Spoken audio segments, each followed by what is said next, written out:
हिंदू की शिवलिंग की पूजा को तो देखो। अक्सर हिंदू इनकार करते हैं इस बात से कि नहीं, ये लिंग वो लिंग नहीं है, ये कुछ और है। लेकिन सच तो ये है कि ये लिंग लिंग ही है।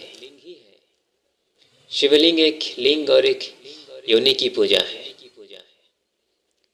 लेकिन अक्सर हिंदू इससे इनकार करते हैं क्योंकि हिंदू अपने विस्तार से अपरिचित है। उसे पता नहीं अपने विस्तार का, उसे पता नहीं अपने ज्ञान का। इसलिए अक्सर हिंदू इस बात को नहीं मानते।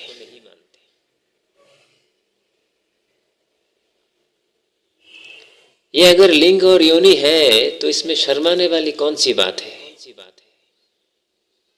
कौन सा मनुष्य बिना लिंग और योनि के पैदा हुआ है इस दुनिया में? शिवलिंग की पूजा करना प्रकृति और पुरुष की पूजा करना है,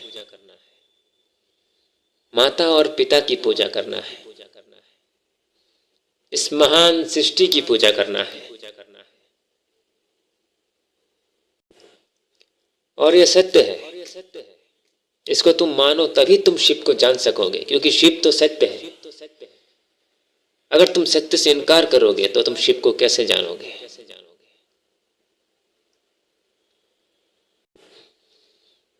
हालांकि शिवलिंग तो एक प्रतीक है, असली शिव तो सत्य है। उस सत्य को तुम मूर्ति में कैसे ढालोगे? शिव तो है महायोगी, तुम योग को कैसे मूर्ति में ढालोगे? शिव योगी नहीं, महायोगी है। दुनिया में जितने भी धर्म है, उस धर्म को बनाने वाले को देखो, तुम पाओगे कि उसने पहले ध्यान किया, उसने योग किया, एकांत में बैठ के चिंतन किया, फिर जाके धर्म की स्थापना की। कोई भी धर्म हो तुम देख लो, उस धर्म को बनाने वाला योगी था। जो ध्यान करता है उसे योगी कहते हैं।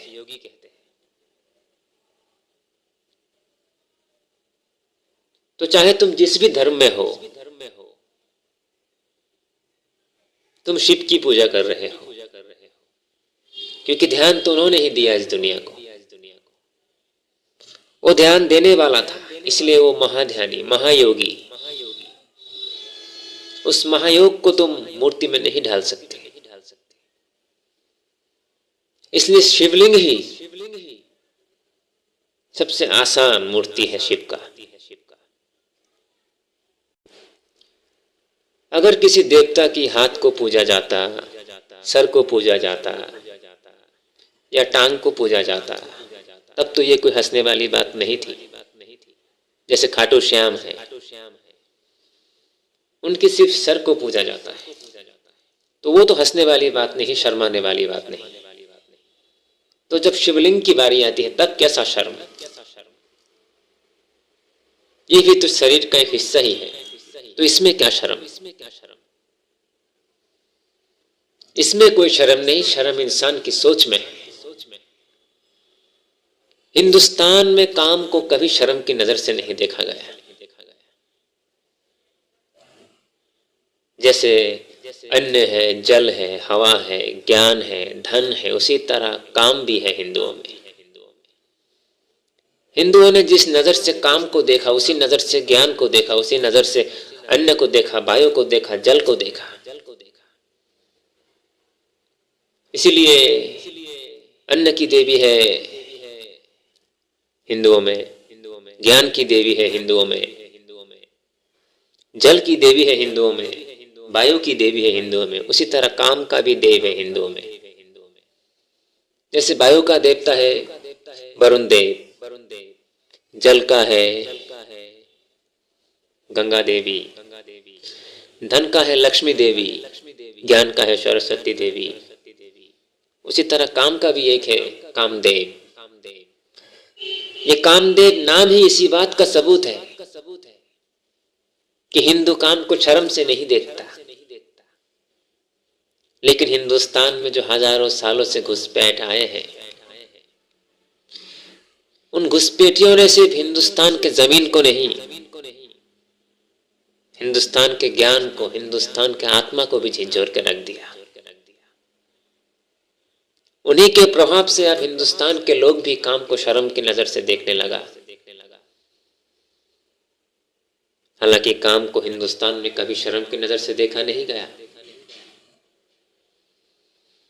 जब दुनिया पशु पक्षी की तरह संभोग कर रहा था, तब हिंदुस्तान में एक मुनि हुए, वात्सायन मुनि। उन्होंने काम सूत्र की रचना की। ये देश कभी काम को शर्म की नजर से देखा ही नहीं, इसलिए इस देश में काम को जीतने वाले लोग आए। इस देश में ऐसा लोग पैदा हुए जो काम को जीत सके। हिंदुस्तान में जितने संत, जितने मुनि ऋषियां पैदा हुए, जितने महात्मा पैदा हुए, दुनिया के शायद ही किसी देश में इतने महंत, इतने महात्मा आदमी पैदा हुए होंगे। वो इसलिए क्योंकि वो जीवन की जो नींव है, जो काम है, जो संभोग है, उसको जानता था हिंदुस्तान के लोग। जिस तरह हर घर में खाना पीना होता है, सोना होता है, नाम कीर्तन होता है, उसी तरह हर घर में संभोग भी होता है। ये जिंदगी का हिस्सा है। काम के बगैर मनुष्य जिंदा नहीं हो सकता, मनुष्य पैदा नहीं हो सकता। काम से पैदा हुआ मनुष्य अगर बोल दे कि काम खराब है, तो ये तो बहुत बड़ी एहसान फरामोश वाली बात हो गई कि जिससे पैदा हुए उसी को बुरा बोल दिया। हर इंसान में काम से लेकर राम है।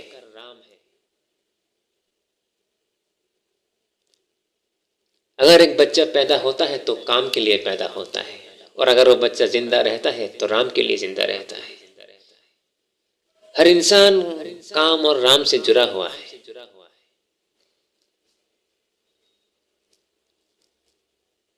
लेकिन वो आपको समझ नहीं आता, क्योंकि जब कोई मरता है उसे कांधे में लेके राम नाम सत्य है, राम नाम सत्य है तो सभी कहते हैं।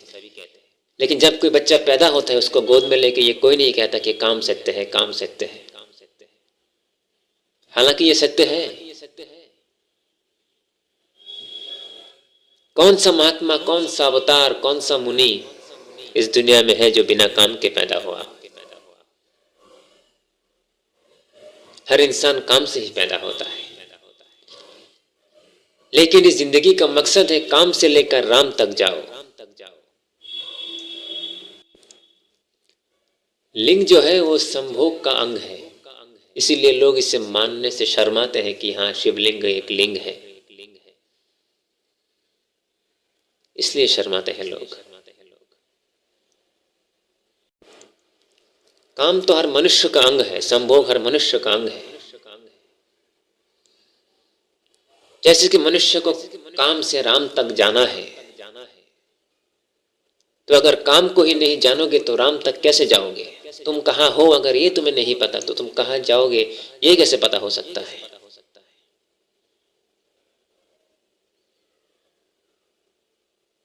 बहुत लोग अपनी संभोग की क्षमता को यानी काम को दमन कर लेते हैं। फिर दमन करने के बाद उसमें उतना ज्ञान नहीं होता कि उसको किस तरह ले जाए। फिर वो काम, जब तुम काम को सही दिशा नहीं दिखाओगे तो काम क्रोध बन जाएगा, ये तुमसे गलत काम करवाएगा, क्योंकि तुमने काम को आसान नहीं माना। ये तो स्वभाव है जीव का। इस काम के जरिए इंसान को राम तक जाना है। जैसे एक बार महादेव ने अपनी तीसरी आंख से कामदेव को भस्म कर दिया था।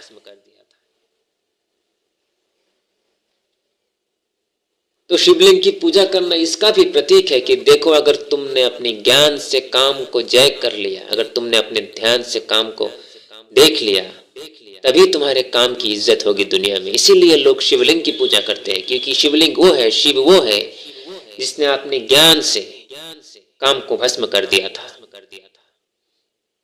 तो ये तो हिंदुओं के लिए परम गरिमा की बात है ये तो गरिमा की बात है हिंदुओं के लिए कि शिव ने काम को जय कर लिया था, इसलिए शिवलिंग की पूजा होती है। इसमें शर्माने वाली कोई बात नहीं। संभोग उसके लिए अश्लीलता है, उसके लिए शर्म है जिसके दिल में कोई पाप हो, जिसके दिल में कोई श्राप हो। ये तो जीवन का हिस्सा है। हिंदुओं ने तो अपनी किताब में लिखा है कि जीवन के स्तंभ है धर्म, अर्थ, काम, मोक्ष। तो अपने देश को समझो, अपने धर्म को समझो, हिंदुस्तान की मिट्टी को समझो, हिंदुस्तान को समझो, तभी तुम्हें परमार्थ मिलेगा किसी भी चीज का। शिवलिंग लिंग ही है, योनि ही है, और हम उसी को पूजा करते हैं। हिंदू उसी की पूजा करते हैं क्योंकि हिंदू सत्य को जानता है, और सत्य चाहे कितने भी कड़वी हो लेकिन वो सत्य है। सत्य को चुटला नहीं जा सकता। तो शिवलिंग की पूजा करना सत्य की पूजा है, काम की पूजा है। वो भी कौन सा काम? वो काम जो ज्ञान से देखा गया हो। जिस तरह महादेव ने अपनी तीसरी आंख से कामदेव को भस्म कर दिया था।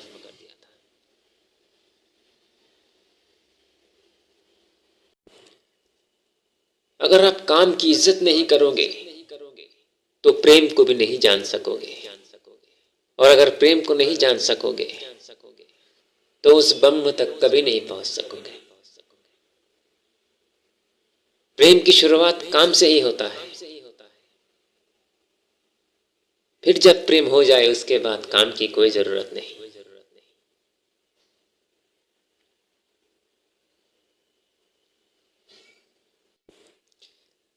बंगला में एक कहावत है, काम होते हुए प्रेमे रुदय, प्रेम होले काम थाके ना। मतलब काम से ही प्रेम की शुरुआत है, लेकिन प्रेम हो जाए तो उसके बाद काम की कोई जरूरत नहीं रह जाती।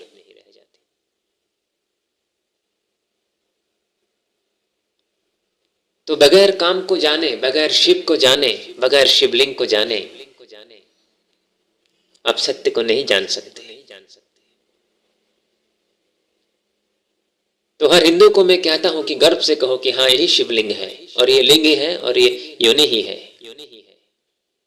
यही वो शक्ति है जिसने ये पूरी दुनिया बनाई, ये सृष्टि बनाई।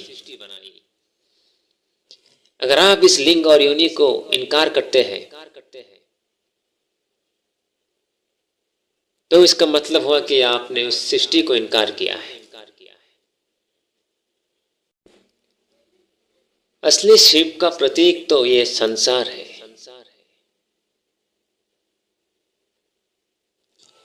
शिवलिंग की पूजा तो आप कर सकते हो, लेकिन उस शिवलिंग की पूजा से आपको शिवत्व की प्राप्ति नहीं हो सकती। आप शिवलिंग की पूजा से शिव को नहीं जान सकते। शिव वो पिता है जिन्होंने अपने बच्चों को, इस संसार को बचाने के लिए विष को भी पी गया। हर वो बाप महादेव है, हर वो बाप शंकर है जो अपने घर को बचाने के लिए दिन रात एक कर देता है। लोगों के ताने सुनता है, मालिक की गाली सुनता है, लेकिन फिर भी अपने बच्चों के लिए, अपने घर के लिए काम करता रहता है। वो महादेव इस संसार को बचाने के लिए कुछ भी कर सकता था। उसी तरह हर इंसान, हर बाप अपने घर को बचाने के लिए कुछ भी कर सकता है। और बंगला में अपने परिवार को संसार बोलते हैं। परिवार को बंगला में संसार बोलते हैं।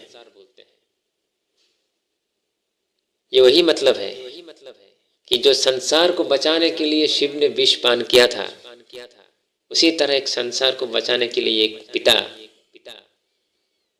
कुछ भी सहन कर सकता है।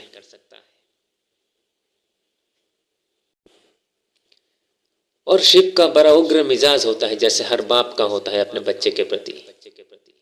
चाहे वो इंसान जैसा भी हो, लेकिन अपने बच्चों के लिए बड़ा गुस्सैल होता है।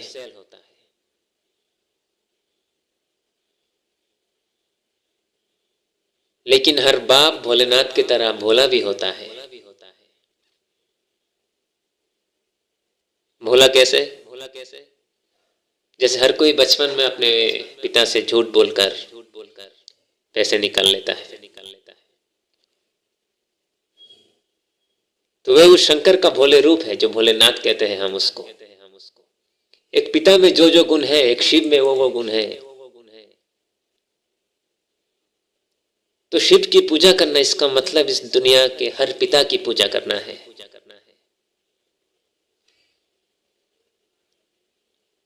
तो शिवलिंग की पूजा को लेकर दुखी मत हो, शर्म मत हो।